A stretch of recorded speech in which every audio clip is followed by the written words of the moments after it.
Hello दोस्तों, मैं Sujit sir. कैसे हैं आप सभी बच्चों? क्लास 9 के चैप्टर 3 कॉन्स्टिट्यूशनल डिजाइन की वीडियो की पार्ट 2 में आज हम उपस्थित हैं। आज की वीडियो में हम making of constitution in India, Bharat के संविधान के निर्माण पर चर्चा करेंगे। पहले वीडियो में हमने साउथ अफ्रीका में बने संविधान के विषय में चर्चा किया था।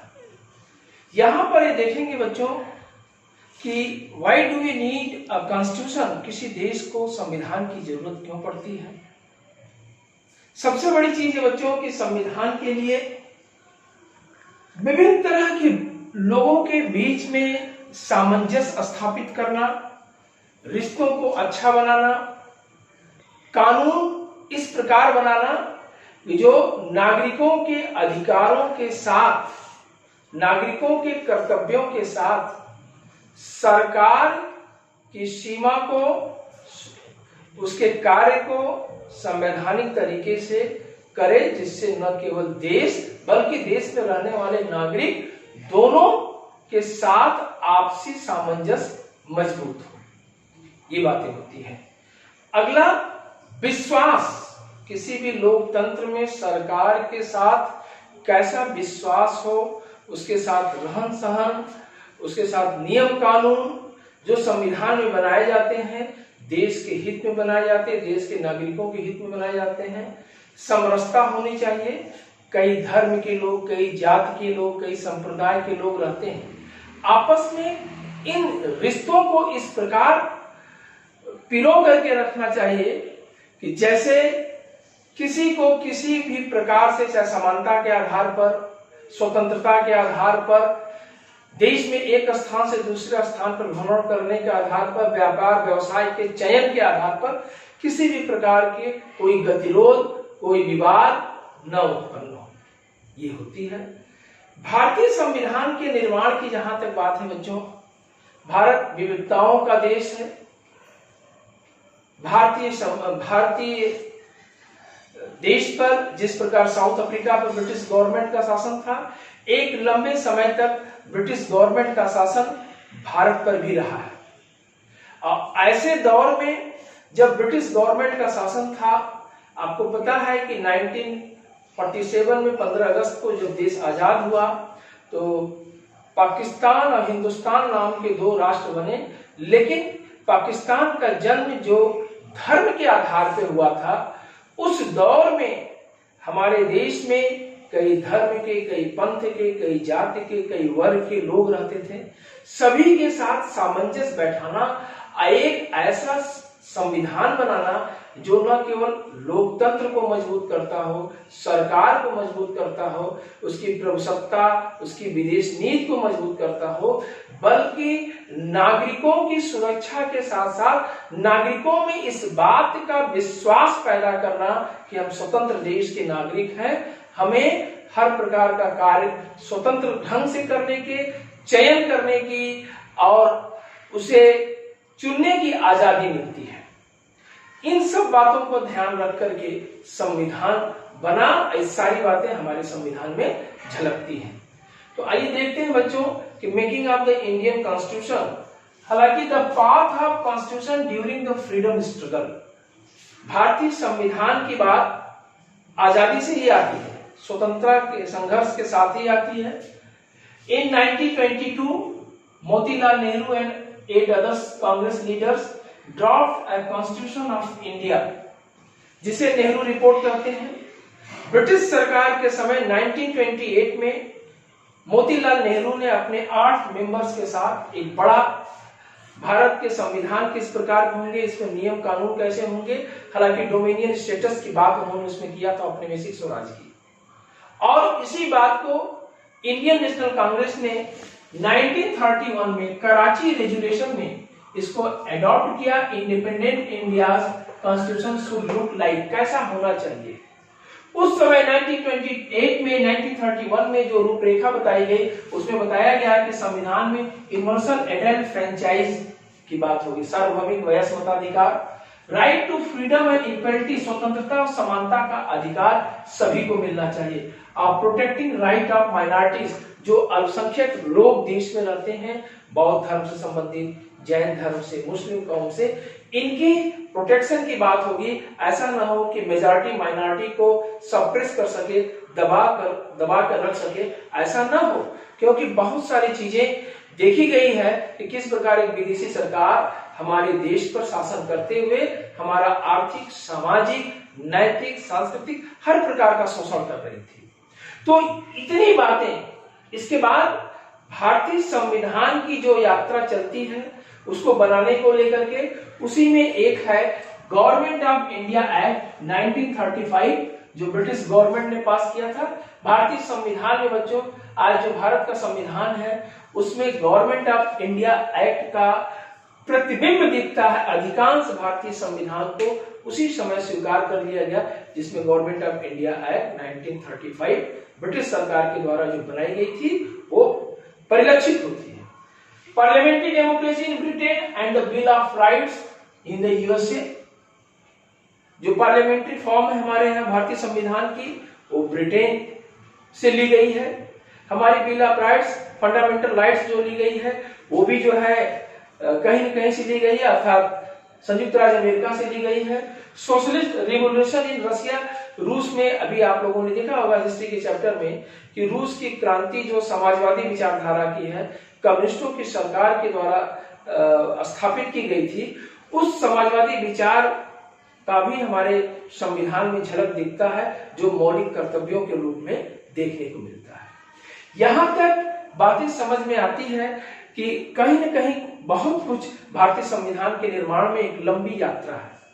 इसी प्रकार अगर देखा जाए तो 1940 में एक अगस्त प्रपोजल, जिसे अगस्त प्रस्ताव भी कहते हैं, ब्रिटिश सरकार के समय लाई गई थी। Lord Lithgow, at the time he was the governor general of India, and 1942 में क्रिप्स मिशन भारत में आया।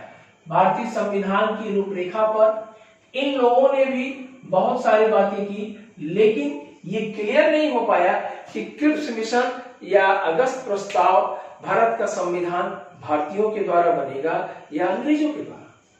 वो भारतीयों के द्वारा यहां तक सहमत नहीं थे। इसके बाद मार्च 1946 में कैबिनेट मिशन प्लान आता है। इसी कैबिनेट मिशन प्लान ने भारत के संविधान को ये बता दिया कि भारत का संविधान भारतीयों के द्वारा होगा।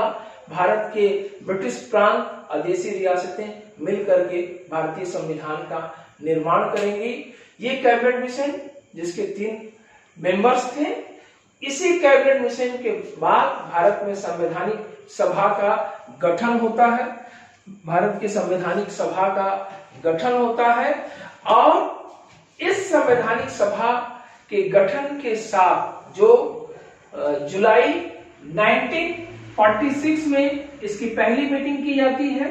जुलाई 1946 में भारतीय संवैधानिक सभा के गठन के समय ये बात बताई गई कि इसके सदस्य कैसे होंगे, कहां से चुने जाएंगे।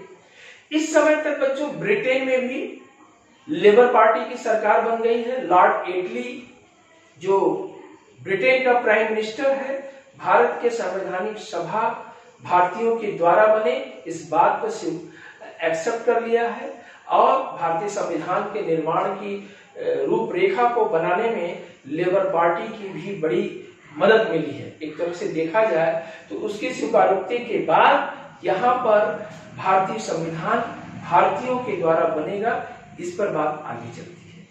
जुलाई 1946 में इसकी मीटिंग होती है और संवैधानिक सभा का जब गठन हुआ तो पहली मीटिंग बच्चों 9 दिसंबर 1946 को होती है, लेकिन सजदानंद सिन्हा इसके एक तरह से टेम्परेरी अध्यक्ष चुने जाते हैं। 11 दिसंबर 1946 को डॉक्टर राजेंद्र प्रसाद को संवैधानिक सभा का, कॉन्स्टिट्यूंट असेंबली का प्रेसिडेंट बनाया जाता है और इन्हीं की छत्र छाया में पूरे संवैधानिक सभा के द्वारा भारतीय संविधान का निर्माण होता है और इसमें भारत की धार्मिक, जाति वर्गीय बनावट का विशेष ध्यान रखा गया। किसी वर्ग के द्वारा, किसी जाति के द्वारा, किसी धर्म के द्वारा न कोई आवाज हो सके और न किसी को दबाया जा सके। भारत के सर्वांगीण विकास के साथ साथ हर वर्ग के विकास, हर वर्ग का नेतृत्व संविधान को मिलता रहे, इस बात का विशेष ध्यान रखा गया। और इतना नहीं, उस समय ब्रिटिश भारत में जो प्रांत थे, इसके अतिरिक्त देशी रियासतें थी। देशी रियासतों की एक बड़ी समस्या थी।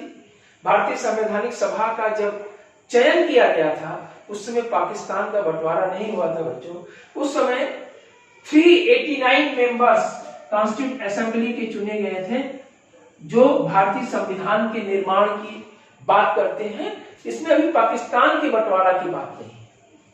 लेकिन आगे चल करके मोहम्मद अली जिन्ना, उसकी पार्टी मुस्लिम लीग, भारतीय संविधान के निर्माण में एक ऑब्स्टेकल के रूप में खड़ा हो जाता है और 16 अगस्त 1946 को नोआखाली में जाकर के एक बड़ा सांप्रदायिक दंगा करवा देता है, जिसके परिणाम स्वरूप भारत के विभाजन की बात मान ली जाती है।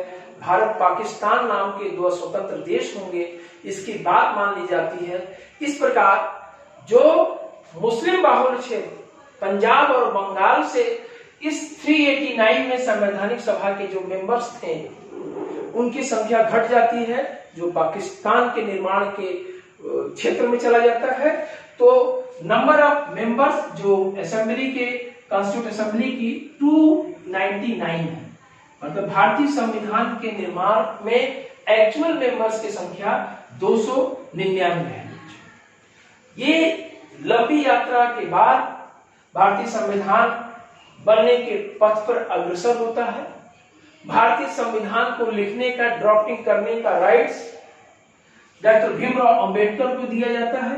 डॉक्टर भीमराव अंबेडकर सहित 7 मेंबर हैं जो संविधान का ड्राफ्ट तैयार करते हैं। ड्राफ्टिंग कमेटी के चेयरमैन डॉक्टर भीमराव अंबेडकर हैं और कॉन्स्टिट्यूंट असेंबली के प्रेसिडेंट डॉक्टर राजेंद्र प्रसाद है। प्राय प्रश्न आते हैं, बच्चे कंफ्यूज हो जाते हैं, who are the president of constituent assembly. अब बच्चों को समझ में आता है कि नहीं, डॉक्टर भीमराव अंबेडकर। ऐसा नहीं, कॉन्स्टिट्यूंट असेंबली का जब प्रेसिडेंट की बात आती है तो डॉक्टर राजेंद्र प्रसाद, और ड्राफ्टिंग कमेटी की चेयरमैन की बात आती है तो डॉक्टर भीमराव अंबेडकर। संविधान 2 वर्ष 11 माह 18 दिन में, अर्थात लगभग 3 वर्षों में बन करके तैयार होता है बच्चों। इस पर 114 दिन तक डिबेट चलते हैं। संविधान की एक एक कोटेशन, एक एक बात लिखी गई है, जो आज भी धरोहर के रूप में भारतीय संसद भवन में आज भी सुरक्षित रखी गई है। और भारतीय संविधान बन करके 24 नवंबर 1949 को तैयार हो गया, इसीलिए डेट है adopted the constitution on 26 November 1949। Effective date है 26 जनवरी 1950। 26 जनवरी 1950 को भारतीय संविधान पूरे देश में लागू होता है और इस दिन को रिपब्लिक डे के रूप में हमारा देश सेलिब्रेट करता है। आपको पता होगा कि जब आजादी का समय चल रहा था, उस समय रावी नदी के तट पर 26 जनवरी 1930 को complete independence day, complete independence की मांग अर्थात पूर्ण स्वराज की मांग पंडित जवाहरलाल नेहरू, इंडियन नेशनल कांग्रेस और तमाम बड़े लीडरों से मांग की गई थी।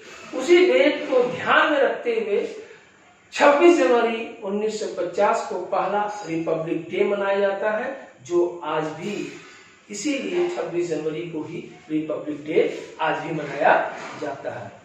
इसके बाद बच्चों हम नेक्स्ट वीडियो में देखेंगे भारत के संविधान की प्रस्तावना और प्रस्तावना के कुछ महत्वपूर्ण जो शब्द हैं उसकी व्याख्या करेंगे, जैसे प्रियम्बल है और ऐसे तमाम सोशलिस्ट है, सोवरेनिटी है, इन शब्दों की व्याख्या करेंगे।